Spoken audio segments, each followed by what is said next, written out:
What is up, everyone? Coffee Break is back with another video, and boy, is there a lot to get to. The 49ers have held their first practice, their first training camp pressers here in 2021, and we're all in good spirits right now talking about the Niners. Oh, yeah. But I want to get into the press conferences, what John Lynch, Kyle Shanahan had to say, and what some of the players had to say as well. Let's just jump right in. And why don't we just start with the press conference that took place on Tuesday before the first practice?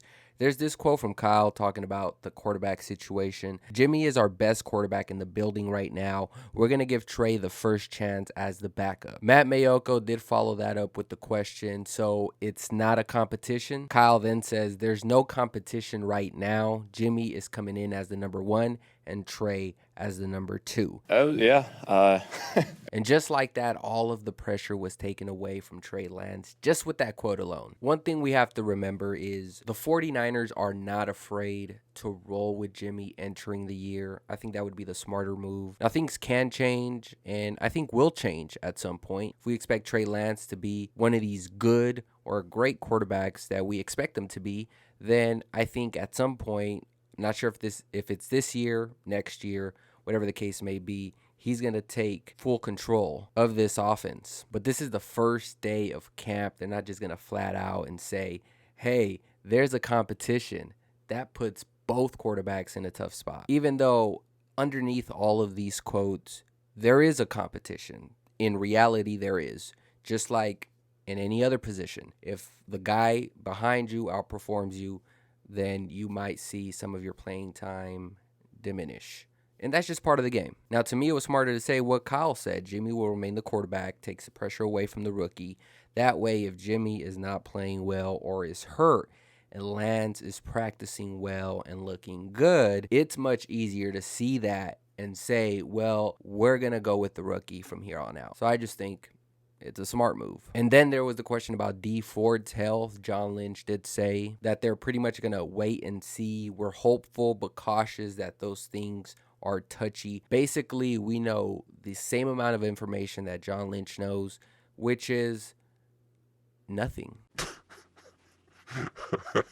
I mean, it's a wait and see until he sees some practice time. But the good news is, the positive note is Dee Ford was practicing. So, if he's just able to get those practices in a row without any setbacks, that is the key takeaway. And that's what all of the 49er fans are really hoping for. Then they talked about how Jimmy Garoppolo has looked so far. Kyle Shanahan had this to say: last thing on my mind is how he played last.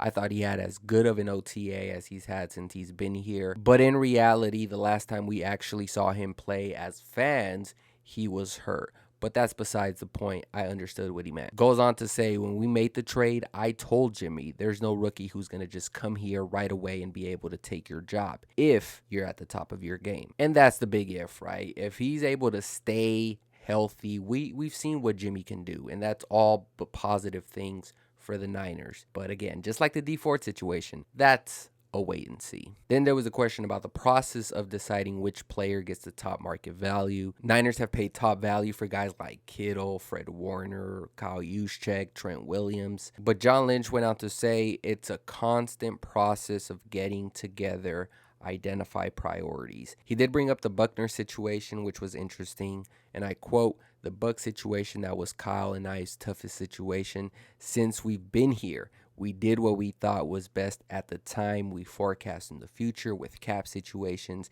and at that given time, that's what we thought was best for our organization." And I think this DeForest Buckner trade will be associated with Kyle and John until they start winning games, win the Super Bowl, until the Niner fans can actually eliminate that from their memory. What's the best deodorant? Winning. At the very least, we have to see how this trade plays out. Having Kinlaw and Armstead in the lineup is obviously big for this defense, and if we would have signed Buckner, I'm pretty confident we wouldn't have those two. So it just depends on how they play.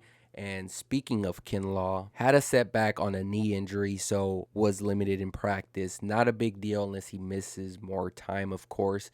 But you have people on Twitter just continue to poke the bear about the situation. And in this case, Niner fans are the victim, I guess. fuck you. And then the 49ers held press conferences after their first practice. We were able to see guys like Nick Bosa looking slim, looking healthy, looking ready to go. I expect very big things from Nick Bosa. Got his jersey on, baby. Let's roll. Coach Shanahan did mention that Sanu is in a better spot, talking about having Sanu last year. Shanahan said he wasn't quite the same. Sanu now has told him that he's good to go. He looks like the guy I remember, not the guy who we had like a week and a half last year. Deebo even added that he was upset that they cut him last year, given how much of a mentor he was to that wide receiver group. He went on to say that he was a great leader and that his presence reminded him of Emmanuel Sanders back in 2019. And Jimmy just said it bluntly. He's looking fucking good, man. And that's all great news for the Niners. I mean, I think Mohamed Sanu is going to be important to this wide receiver group. And I think that's great news for the Niners. I mean, we're going to need Mohamed Sanu, the uncertainty of Jalen Hurd. We hope that he's able to put some practices together. But if we have Sanu and Hurd, then that's going to make us feel a lot better about the wide receiver group behind Ayuk and Deebo. Deebo Samuel is also looking a little slim. At least that's what I was able to see from his presser. He looks like he's in good shape, says he was, and I quote, on top of my body, more flexibility, getting lean, started doing yoga twice a week, end quote. Now, this is some really good news. A lot of people think yoga is an easy thing to do, but it's really hard. I mean, you're talking about stretching, keeping your balance, and then to top that off, you're all sweaty and stuff. It's actually a good thing to add to your workout if you're a ball player. I mean, keep the longevity going. And then Jimmy was able to enter the press conference and was asked if Trey brought the best out of him this year. He said that he tries to do that himself. If you don't push yourself, then you have no chance in this game. Oh, yeah. Now, here are some side notes from the presser. Quarterback Tim Harris is taking reps with the ones. Tim Harris, if you recall, was drafted in 2019. Just like Jalen Hurd, Tim hasn't been able to get on the field, let alone stay on it. But seeing him take first-team reps is an eye-opener. It makes you think how highly they think of him, though he probably wouldn't be taking first-team reps if Emmanuel Moseley hasn't gone out with the COVID situation. Then there was this tidbit that Trent Williams provided about Jimmy Garoppolo's injury last year. He said, and I quote, "A lot of people don't know that his ankle was an inch away from snapping.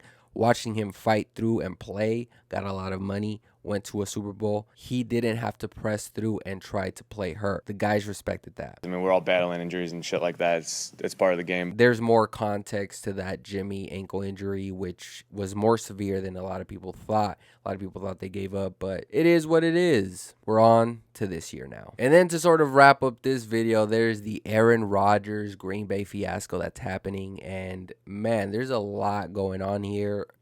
I don't even know where to start. I guess an appropriate way to start is the Green Bay Packers and Aaron Rodgers restructured a deal that pretty much has him set on a 1-year deal, and this year will be his last year, at least in Green Bay. At least that's what it's looking like right now. But Rodgers was in a press conference to start camp, and this is what he had to say in his presser. He said he wanted to help the organization with some of the, and I quote, mistakes, in his opinion, about how outgoing veterans were treated. He brings up Charles Woodson, Jordy Nelson, Clay Matthews, Randall Cobb, etc. He brought up some more people I just don't remember. He felt these guys were core players. He goes on to say that they weren't given the respect on the way out, wanting to have a voice on who they bring in free agency. Basically, he wants to have a say in team roster, and if you're Aaron Rodgers, I mean, he's probably the only guy outside of Brady that can honestly have a chance at that. He goes on to say, if you can't commit to me past 2021,